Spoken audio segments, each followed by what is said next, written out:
Good afternoon. Yeah, I'm going to talk about reducing the impact of fire, and like everyone else, my time's been a bit squeezed, so I'm just going to say use concrete or masonry and it'll be fine. If, I've still got 10 minutes, okay. I'll go a bit more detail then. Okay, so actually what I'm going to talk about is what's happened in the recent past, how that's affecting things at the moment, how things are changing, and then try and through that look at how concrete and masonry can achieve the objective of minimising the impact of fire. Okay, so obviously not quite 2 years ago I had the Grenfell fire. Since then we've had the Hackett review of the building regulations. We've had a number of consultations by the government on various aspects of fire safety. There's been a ban on combustible cladding for certain buildings.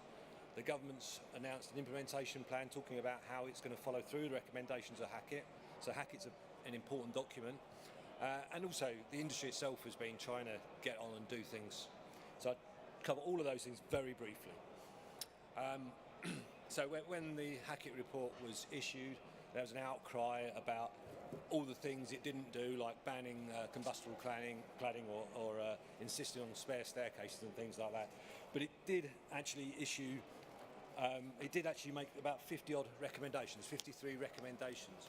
And these recommendations, I think, go far beyond banning things, that they fundamentally could change the whole way the industry works. So we do need to consider these things.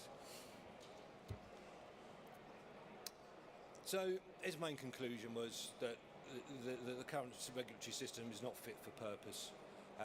She talks about ignorance, people not understanding what they needed to do, indifference, she called it gaming the system. That's actually a phrase that comes out of a report written in Australia over failings in their regulatory system.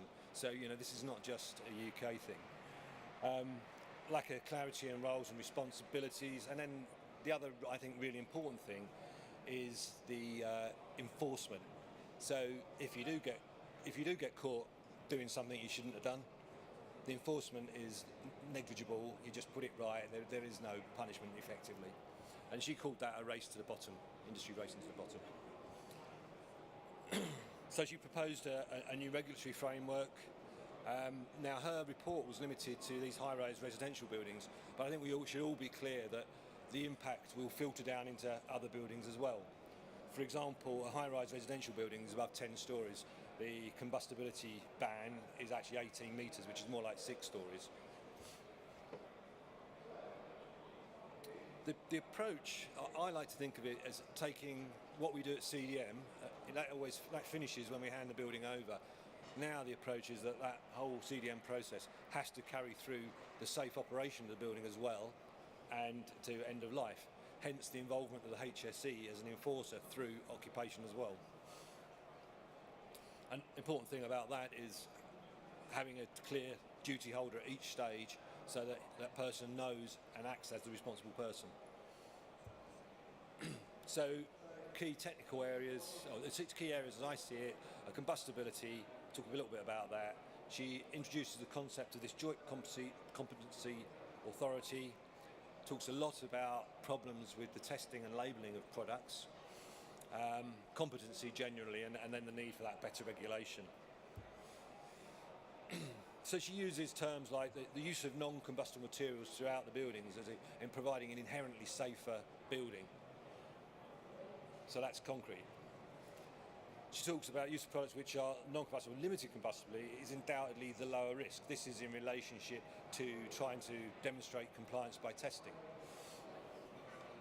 So the government launched its consultation on combustibility of cladding. My question at the bottom is, I felt that consultation should have included structure as well, because actually Hackett's very clear. She doesn't only talk about fire safety, she talks about building safety. So the consultation was only on external cladding. The government then implemented a ban.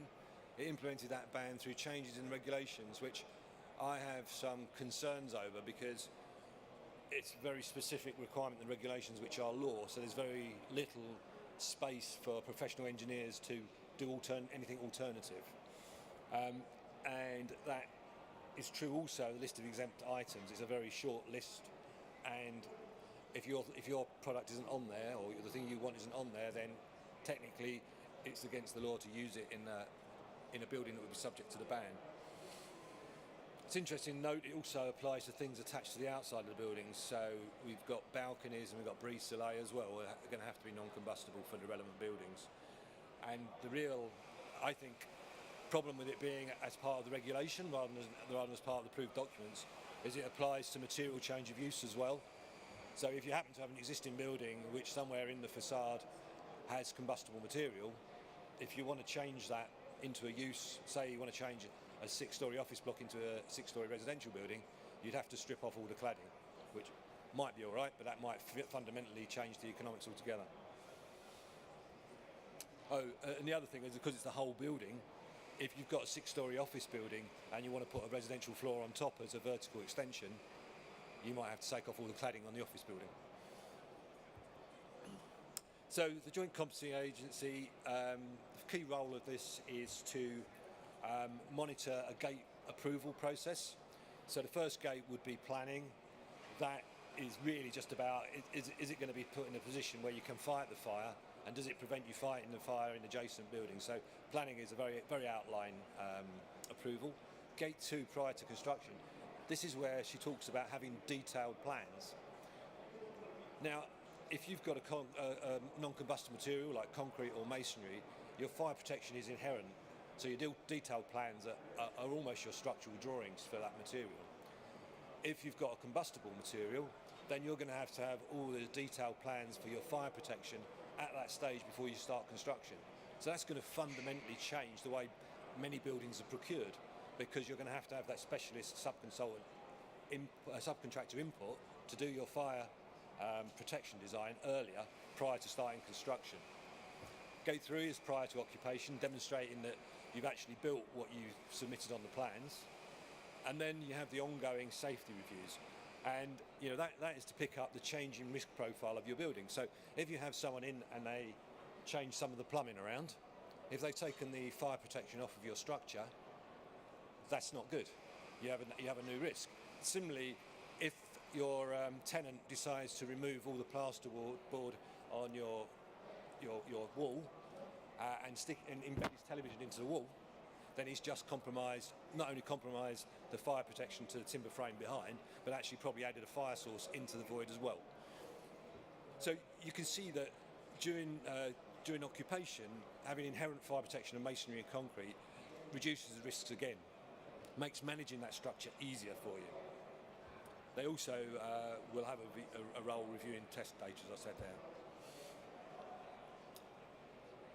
So JCA's Hackett's view of a new body. The government have supported this through their implementation plan. They've actually formed the Joint Regulators Group, which I think the idea is this is sort of a precursor to the JCA. It's a slightly wider, broader membership, and it will set the rules under which the JCA works. Testing and labelling, again, there was a consultation on that. The government's changed approved document B now, and there's a lot stronger restriction on the assessment in lieu of tests. But obviously, if you're using a non-combustible material, that doesn't have any impact on you, because you don't need to go through the test approach because it's deemed to be non-combustible. Also, a need for ongoing testing and independent third-party accreditation of that testing, as recommended by Hackett. Now, part of this is certification, and I think it's fair to say that the government's still working on its approach to product certification. Clearly, there's a lot of confusion around construction products regulation, regardless of Brexit, but Brexit just adds another level of complication on top of that. So again, while there's all this uncertainty about certification generally, obviously using a non-combustible material takes away that risk. Hackett also talks a lot about competency, but she's actually really focused on the fire side of things. It's interesting now, the CIC has a number of groups looking at competency in various parts of the industry. And Hackett's actually realised that focusing just on fire is not a great idea, because what is it that defines fire safety? if your plumber comes through and, as I showed in that drawing, takes off, doesn't realise what he's doing when he takes off the fire protection, then that is fire safety. So it's the competency of everyone involved in these buildings needs to improve. And I think the CIC is going to have to widen its remit to address that. Yeah, so this is what Hackett recommended. The outcomes-based regulation, the first thing the government did was introduce this very prescriptive regulation banning combustible materials in the external walls. So let's hope that was a knee-jerk reaction, they learn the lessons and they do what she says, because I think it's very important that we have outcomes-based regulation, but it's left to the professionals to either follow standard guidance like the approved documents or to use their skill to do it. But that means that they need to have responsibility for what they're doing as well.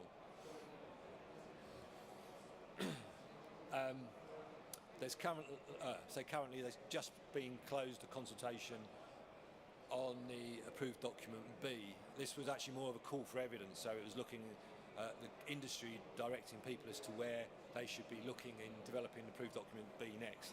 Clearly, one of the things that I'm very keen is that they look at combustible structure for high-risk residential buildings. And there's plenty of evidence that this is a problem. The statistics put together by DCLG over 2 years, around about 2010, in their fire reporting, they reported the material of construction for each of the fires, and they found out that on average timber frame structures suffered more damage than the other types of structure. And similarly, there's been papers produced highlighting how CLT structures in real fires, compartment fires, behave completely different to the way they behave in isolated tests, which is what the design methods are based on. So I think there's a need to look at that. Just quickly, obviously now because everyone's devolved, it's all slightly different in different places. Particularly, it's interesting looking at the Scottish building regulations, where they already effectively do ban combustible structure for high-rise domestic buildings, unless you do a full fire engineered safety approach. So, just to reiterate, concrete, it's non-combustible, it's got its fire protection built in. That fire protection is very robust and doesn't get damaged easily. And in this time when everything is up for change and moving around and we're not quite sure where things are going, best way of future-proofing your buildings and your designs is actually to use a non-combustible material. So, bang on time.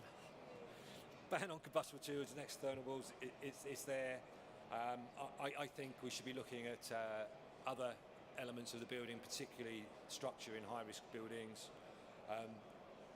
The government is clearly aiming to implement in some way all of Hackett's recommendations, so it's important that we do understand how this could potentially change the way we procure buildings and assure buildings through a whole process. The low-risk solution is concrete or masonry.